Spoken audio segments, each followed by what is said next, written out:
तो मैं बच्चों डॉक्टर एमजे सर, आज हम स्टडी करेंगे रीजन्स ऑफ द रूट। हमने फर्स्ट लेक्चर में बताया है टाइप्स ऑफ रूट और उसका फंक्शन। आज मेरा जो है टॉपिक होगा रीजन्स ऑफ द रूट।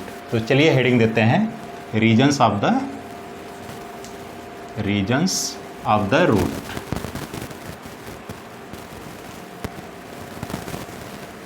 बच्चों अगर एक टिपिकल रूट देखा जाए तो उसमें जो है कि 3 रीजन्स या 3 भाग या 3 पार्ट्स होते हैं। तो क्या लिखोगे? ए टिपिकल मतलब नॉर्मल से मतलब है। A typical root has 3 regions. Regions का सेंस क्या बच्चों? पार्ट से, भाग से, जिसका हम नाम यहाँ पर इंडिकेट कर दे रहे हैं और फिर उसको बाय फिगर हम दिखाएंगे। तो आप फर्स्ट रीजन लिखते हो, region of meristematic activity. Second region लिखते हो बच्चों, region of cell elongation.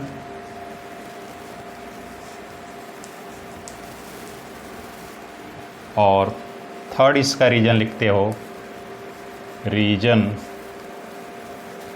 Of cell maturation. तो बच्चों आपसे पूछा जाता है एक टिपिकल रूट में जो है कितने रीजन्स होते हैं, या जनरली पूछा जाए कि एक रूट में कितने भाग या पार्ट्स होते हैं, तो बताओगे 3 पार्ट्स। फर्स्ट बताइए region of meristematic activity, second बताइए रीजन ऑफ सेल इलांगेशन और थर्ड बताइए रीजन ऑफ सेल मैच्योरेशन। अब इसको हम दिखाएंगे कि कौन रीजन कहाँ पे है। तो चलो एक रूट हम बनाते हैं। सपोज कर लीजिए कि यह जो है हमने एक रूट बनाया।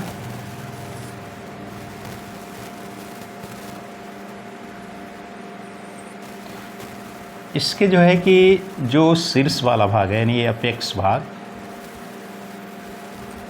इस पे जो है कि इस तरह का एक कैप लाइक स्ट्रक्चर्स होता है।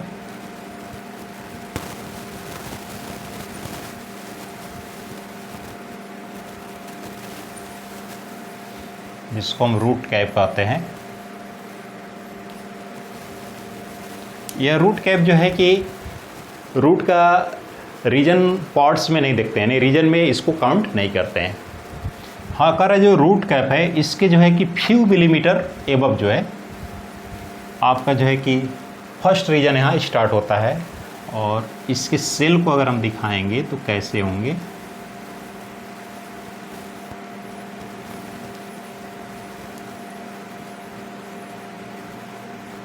ये जो पार्ट्स है बच्चों इसको कहते हैं रीजन ऑफ, शॉर्ट में हम रीजन लिख रहे हैं, रीजन ऑफ मेरिस्टेमेटिक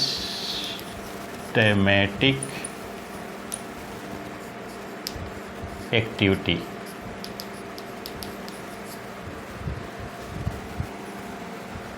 इसके ऊपर जो रीजन होता है बच्चों, यहाँ तक मान ले रहे हैं, इसी के सेल जो है कि इसमें ट्रांसफ़र होते हैं और सेल जो है इलांगेट होते हैं। सेकंड क्या लिखा है? रीजन ऑफ सेल इलांगेशन, यानी सेल जो है वह इंक्रीज कर जाते हैं लेंथ में, यानी उनका वॉल्यूम इंक्रीज कर जाता है। तो इस जो है कि रीजन में सेल्स जो है बिल्कुल लार्ज हो जाते हैं। इस रीजन को बच्चों हम कह रहे हैं रीजन ऑफ सेल इलांगेशन।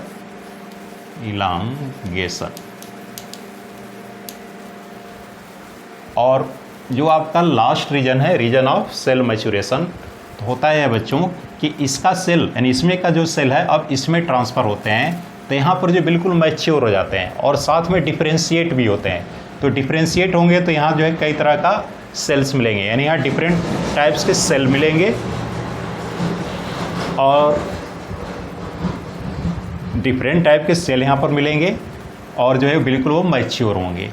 तो इस तरह जो है कि इसमें हम देखें तो सेल्स जो है कि डिफरेंट टाइप का दिखा सकते हो।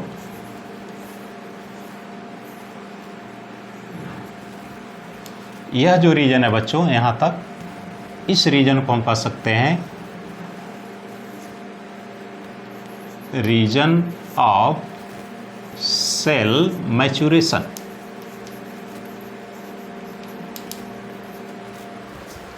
जब ये बिल्कुल मैच्योर हो जाता है ना बच्चों, तो जो आउटर सेल होता है, जो एपिडर्मल सेल होता है इस रीजन का, उससे हेयर लाइक स्ट्रक्चर से निकलते हैं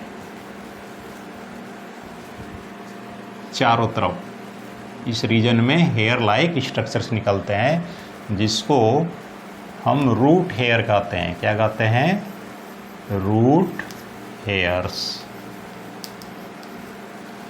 तो इस तरह बच्चों एक टिपिकल रूट में जो है कि 3 पार्ट्स होंगे या 3 रीजन होंगे। सबसे नीचे जो है कि आपका रूट कैप होता है, इसके फ्यू मिलीमीटर एबव जो है आपका क्या होता है? Region of meristematic activity. इसके जस्ट एबव जो है कि आपका जो है एक होता है रीजन ऑफ सेल इलांगेशन, और सबसे जो है कि आपका ऊपर यहाँ पर जो होता है रीजन ऑफ सेल मैच्योरेशन। हाँ, एक चीज़ याद रखिएगा बच्चों, इसमें जो है कि जो रूट है इसमें 2 टर्म यूज़ किया जाता है, डिस्टल एंड और पैराक्सिमल एंड। डिस्टल का मतलब जो है कि जो दूर होता है।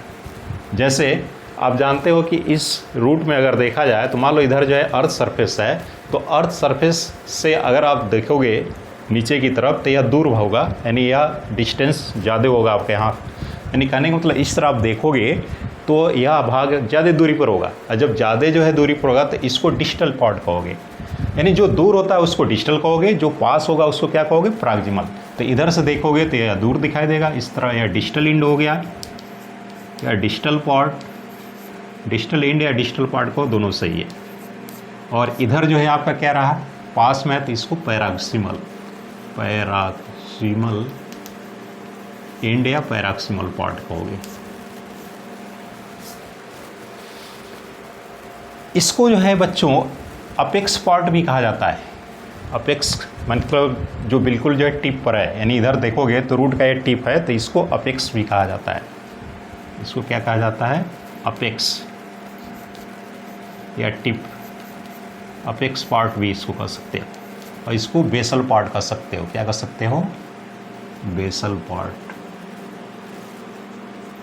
तो ये भी सही है। आइए सुनिए बच्चों, बेसल पार्ट कहा जाए तो बिल्कुल आपका इधर वाला भाग, और अपेक्स पार्ट कहा जाए तो बिल्कुल आगे वाला भाग। अब बच्चों यहाँ पर जो है कि हमको एक एक जो है स्टडी करनी है। एक एक का मतलब जो है कि सबसे पहले जाने रीजन ऑफ मेरिस्टेमेटिक एक्टिविटी क्या होती है। तो नाम से ही पता चल रहा है बच्चों कि ये मेरिस्टेमेटिक टिश्यू होगा यहाँ पर। तो मेरिस्टेमेटिक टिश्यू आप जो है 9th क्लास में ही पढ़ा है। आप जानते हैं मेरिस्टेमेटिक टिश्यू में जो सेल होते हैं वो कॉन्टीन्यूसली क्या होते हैं? डिवाइड होते रहते हैं। और जब कॉन्टीन्यूसली डिवाइड होते रहेंगे तो नंबर ऑफ सेल्स क्या होंगे? इंक्रीज करेंगे। तो चलो हम पहले इसको देखते हैं, पढ़ते हैं।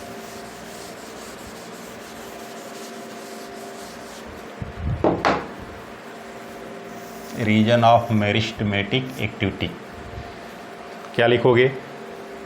इन दिस रीजन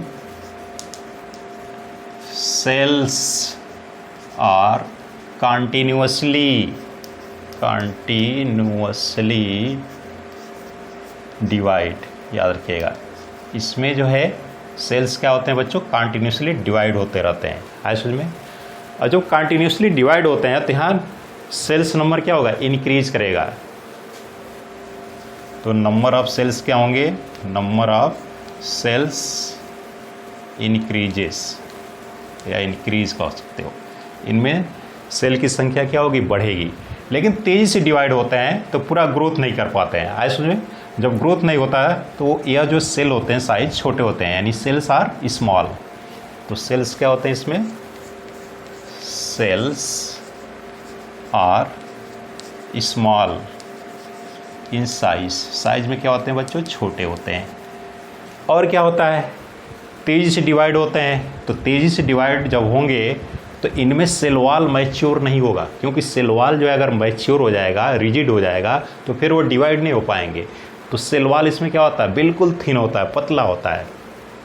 तो क्या लिखेंगे? सेल वॉल इज थिन, यानी इसमें सेल वॉल क्या होता है, बिल्कुल थिन होता है। दूसरा क्या कर रहा है कि ये डिवाइड हो रहे हैं, तो डिवाइड होने के लिए ज़्यादा एनर्जी चाहिए। ज़्यादा एनर्जी कब मिलेगा, जब उनमें ज़्यादा प्रोटोप्लाज्म होगा, न्यूक्लियस एबंडेंट होगा। आए समझ में। तो इस तरह जो है कि यहाँ जो सेल पाए जाएंगे इसमें जो है कि डेंस प्रोटोप्लाज्म होगा। तो क्या लिखोगे, cells are with dense protoplasm, या इसको साइटोप्लाज्म भी कह सकते हो, साइटोप्लाज्म। और न्यूक्लियस लार्ज होगा। न्यूक्लियस क्यों लार्ज होगा, क्योंकि जानते हो कि जहाँ भी डिवीजन होगा तो वहाँ डीएनए कंटेंट डबल होना चाहिए। यस फेज में जानते हो आप लोग, सेल साइकिल में यस फेज में डीएनए कंटेंट डबल होता है तभी डिवीजन होगा। तो यहाँ पर न्यूक्लियस लार्ज हो जाता है क्योंकि डिवीजन के लिए डीएनए आपका डबल होना चाहिए। तो यहाँ क्या लिखोगे, न्यूक्लियस इज लार्ज। तो ये आपको जो है कि सारा कैरेक्टरिस्टिक इसमें जानना होगा। तो देखो बच्चों, यहाँ पर जो है पॉइंट टू पॉइंट हमने बताया है, सभी पॉइंट को आप याद कर सकते हो। बोर्ड में भी इस तरह दिखा सकते हो, और नीट में क्वेश्चन जो पॉइंट टू पॉइंट आते हैं तो सभी पॉइंट को आपको याद रखना होगा। चलिए अब हम देखते हैं सेकेंड इसका रीजन। सेकेंड रीजन क्या है, रीजन ऑफ सेल इलांगेशन।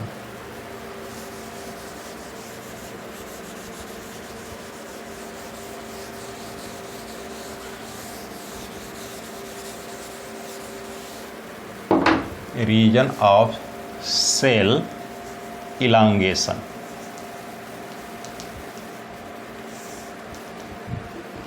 नाम से ही पता चल रहा है बच्चों, इलांगेशन, यानी इलांगेशन मतलब लांग हो गए, यानी इस रीजन से जब सेल इस रीजन में ट्रांसफ़र करते हैं तो वह इलांगेट करते हैं। यानी यहाँ पर जो है कि कोई साइज, यहाँ पर केवल साइज बढ़ता है, नंबरसिटी नहीं बढ़ता है। यानी इस रीजन में बताओगे कि जो सेल की नंबरसिटी होगी वह आपका नहीं बढ़ेगा, नंबर तो चेंज नहीं होगा लेकिन वॉल्यूम चेंज होगा, साइज बदलेगा।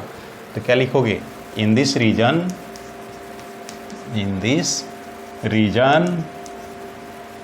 Number of cells not increase, याद रखना, बट वॉल्यूम का मतलब साइज से आ जाएगा, बट वॉल्यूम इसी को हम साइज कर सकते हैं, size of the cells increase. तो यह कैरेक्टर आपको बिल्कुल याद रखना है बच्चों। पूछा जाए कि इस रीजन में क्या होता है तो बताओगे इस रीजन में सेल जो है इलांगेट करते हैं, यानी साइज बढ़ता है लेकिन उनकी संख्या नहीं बढ़ती है। और इसमें क्या कैरेक्टरिस्टिक है, कैरेक्टरिस्टिक ये है कि यह थोड़ा सा डेवलप कर गए तो इसमें जो है कि जो सेल वॉल होगा आपका क्या होगा, थोड़ा सा थिक होगा, यानी सेल वॉल इसमें और ऐड हो जाएगी। तो सेल वॉल इज एडिंग लिख सकते हो, सेल वॉल इज एडिंग। इसका सेंस है ना बच्चों कि इस रीजन के रिस्पेक्ट में इसमें जो सेल होंगे थोड़ा सा उनका सेल वॉल मोटा होगा। और यह जो है लार्ज हो रहे हैं, तो लार्ज होने का सेंस है कि इसमें वैक्यूल ज़्यादा डेवलप करेगा। वैक्यूल जानते हो कि प्लांट में जो है कि जो वैक्यूल होता है, किसी तो प्लांट सेल में 90% एरिया कवर कर लेता है वैक्यूल। तो यहाँ भी वैक्यूल बिल्कुल लार्ज होते हैं, हाई सूज में। यहाँ तो वैक्यूल नगाड़े होते हैं, यानी नथिंग के बराबर होते हैं। तो क्या लिखोगे आप, vacuoles are largely developed.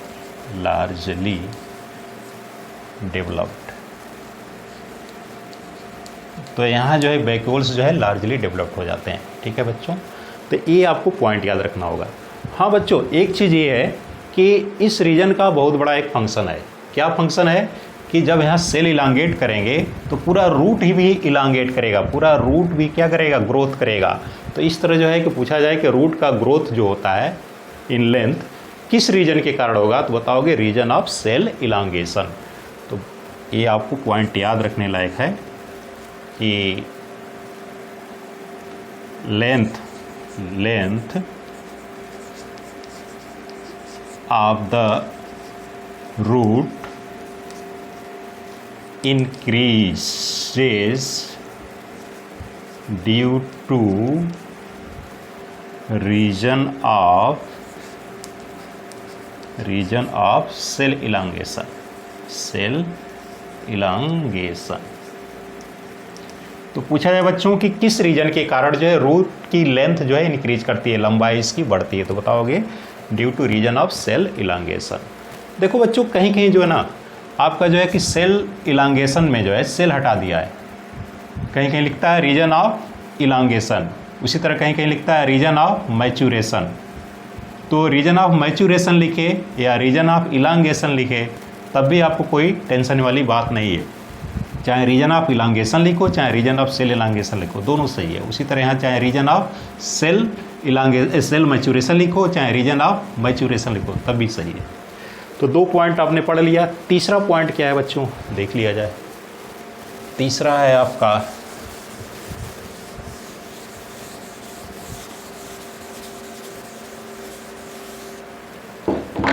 Reason of cell maturation. तो चलो देखते हैं रीजन ऑफ सेल मैच्यूरेशन। नाम से ही पता चल रहा है यहाँ पर क्या हो गए, सेल मैच्योर हो गए।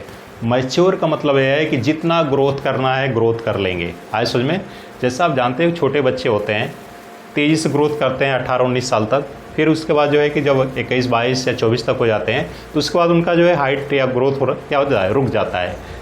तो उसी तरह यहाँ भी कुछ है, यहाँ जो है कि इस रीजन में जब सेल आते हैं तो पूरी अच्छी तरह जो क्या करते हैं, ग्रोथ कर जाते हैं, यानी जितना ग्रोथ करना होता है ग्रोथ कर जाते हैं, ऑप्टिमल ग्रोथ या मैक्सिमल ग्रोथ ऑब्टेन कर लेते हैं।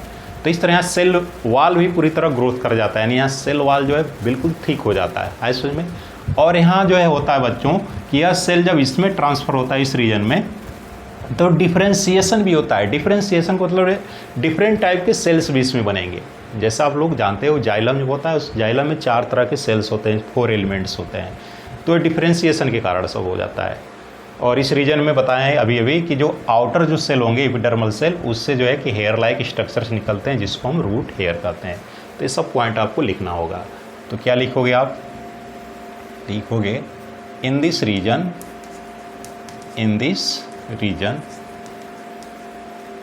cells become mature and differentiated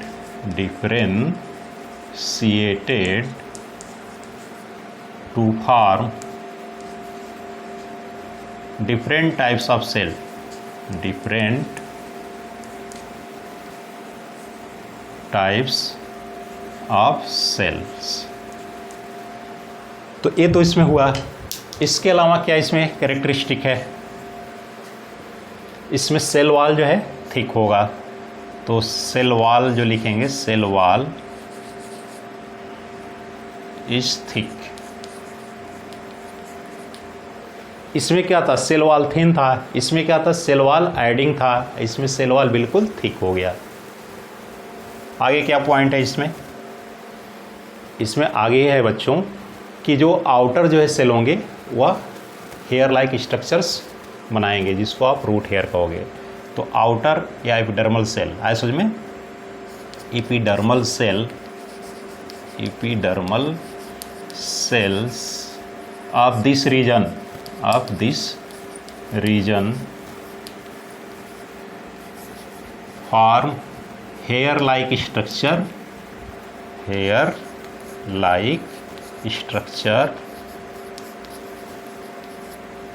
called root hairs. तो बच्चों इसको याद रखिएगा, ठीक है। अब यहाँ पर जो है कि हमने 3 रीजन तो देख लिया, लेकिन अब इसके बाद जो है कि जो टर्म्स हैं यहाँ पर 2, रूट कैप और रूट हेयर, इसको सेपरेटली थोड़ा सा देख लिया जाए, ठीक है। तो चलो बच्चों देखते हैं।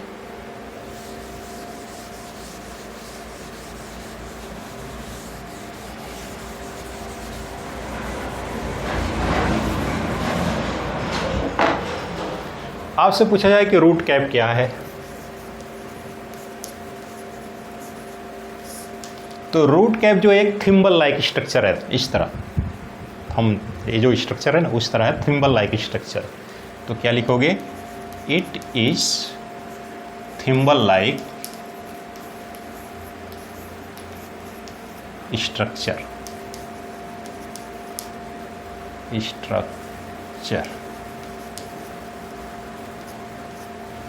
कहाँ प्रेजेंट होता है? At the apex part of the root. तो it is thimble like structure present at apex part of the root. तो रूट के जो सबसे अपेक्स पार्ट है, यानी रूट का जो 3 पार्ट्स है ना, उसमें सबसे जो नीचे वाला पार्ट्स है उसको अपेक्स पार्ट करता है, उसी पर आपका ये प्रेजेंट है। एक करता क्या है बच्चों, पूछा जाता है फंक्शन इसका, बहुत इंपॉर्टेंट है इसका फंक्शन। इसका पूछा जाए फंक्शन ये क्या काम करता है, तो पहले तो ये प्रोटेक्शन करता है, जो रूट है यहाँ पर उसका प्रोटेक्शन करता है। किससे? सॉइल से, क्योंकि उसको फ्रिक्शन न लगे। आए समझ में? तो क्या लिखोगे? इट प्रोवाइड लिखो, it provide protection to the root, यानी रूट को जो है यह प्रोटेक्शन प्रोवाइड करता है। सेकेंड इसमें क्या है फंक्शन? सेकेंड फंक्शन ये बच्चों कि यह जो है कि रूट के लिए जो है सॉइल में रास्ता बनाता है, जिससे कि जो है कि रूट जो है उस रास्ते से सॉइल के अंदर पेनिट्रेट कर सके। तो क्या लिखोगे? इट मेक्स रूट्स वे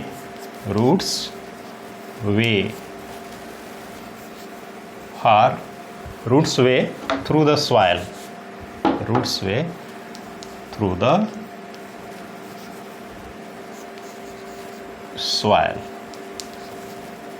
तो इस सॉइल के अंदर जो है इस रूट के लिए जगह बनाता है। तो ये बच्चों याद रखना है आपको। लास्ट इसमें बच गया रूट हेयर। तो रूट हेयर के बारे में पूछा है क्या बताओगे? चलो उसको भी देख लिया जाए।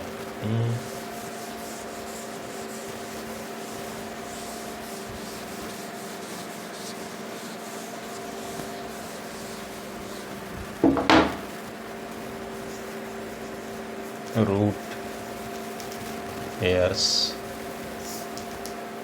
तो रूट हेयर्स बच्चों ये पाया जाता है किसमें? रीजन ऑफ सेल मैच्योरेशन में। यह बताए हैं कि यह यूनिसेलुलर स्ट्रक्चर्स होता है, जो इस रीजन के जो एपिडर्मल सेल्स हैं उससे एराइज होता है। तो क्या लिखोगे? दीज आर यूनिसेलुलर, याद रखिएगा, unicellular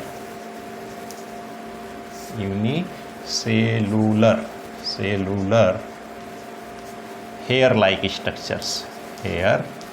like structures,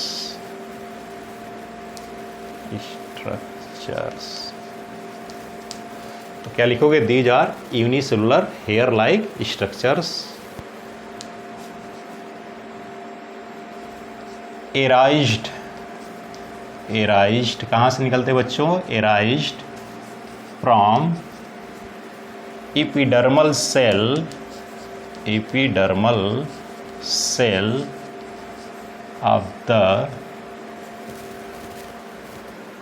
maturation region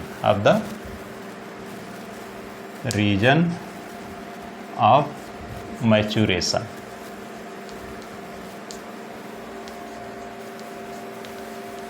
तो रीजन ऑफ मैच्योरेशन या रीजन ऑफ सेल मैच्योरेशन है, वहाँ से जो है जो एपिडर्मल सेल होते हैं उसी से एराइज होते हैं। यह क्या होते हैं? यूनिसेलुलर होते हैं, हेयर लाइक, इसको याद रखना होगा। ये क्या काम करते हैं? तो भाई हेयर लाइक हैं, यह क्या करते हैं कि जो सॉइल है उसी से क्या करते हैं? यह वाटर और मिनरल को एब्जॉर्ब करते हैं। तो इसका एक इम्पॉर्टेंट फंक्शन यही है कि absorbs water and minerals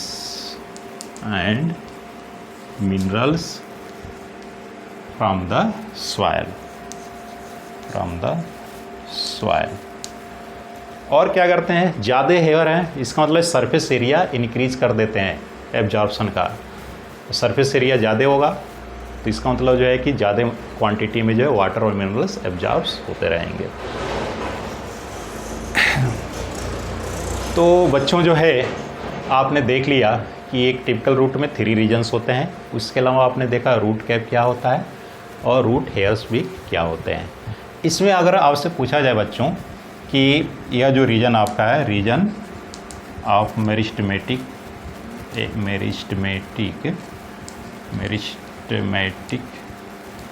activity, अगर इसमें बच्चों आपसे पूछा जाए कि रीजन ऑफ मेरिस्टेमेटिक एक्टिविटी जो है इसके जस्ट जो है प्रॉक्सिमल पार्ट कौन सा होगा, तो इसका जस्ट प्रॉक्सिमल पार्ट ये होगा, याद रखिएगा। और इसका जस्ट प्रॉक्सिमल क्या होगा आपका, यह होगा। आए समझ में, प्रॉक्सिमल वाला सबसे प्रॉक्सिमल तो आपका क्या है, ऊपर वाला है, नीचे क्या है आपका डिस्टल है।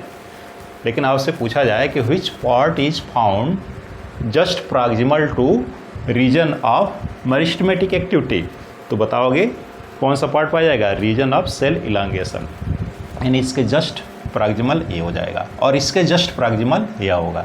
उसी तरह उल्टा करके पूछा जाए कि just distal to region of maturation, तो इसका जस्ट डिस्टल क्या होगा आपका, रीजन ऑफ सेल इलांगेशन होगा। इसका जस्ट जो है कि डिस्टल क्या होगा आपका, ये आपका रीजन ऑफ मेरिस्टेमेटिक एक्टिविटी होगा। तो इस पॉइंट पर भी आप ध्यान दीजिएगा। इस तरह बच्चों हमने पॉइंट टू पॉइंट सारा चीज़ यहाँ बता दिया है। बोर्ड में भी आपको ये काम आएगा और नीट वाले बच्चों को तो सारा पॉइंट टू पॉइंट याद रखना होगा। और फिर जो है कि इस पर हम देखेंगे आगे कितना क्वेश्चंस जो है नीट्स में आए हैं, इसका सलूशन जो है हम फिर अगले लेक्चर में आपको दिखाएंगे। तब तक के लिए बच्चों थैंक्स। बच्चों चैनल का नाम है इंडो साइंस वाला, जो बच्चे सब्सक्राइब नहीं किए हैं उसको सब्सक्राइब कर लीजिए ताकि जो भी नोटिफिकेशन होगा आपको मिलता रहेगा। तब तक के लिए बच्चों थैंक्स।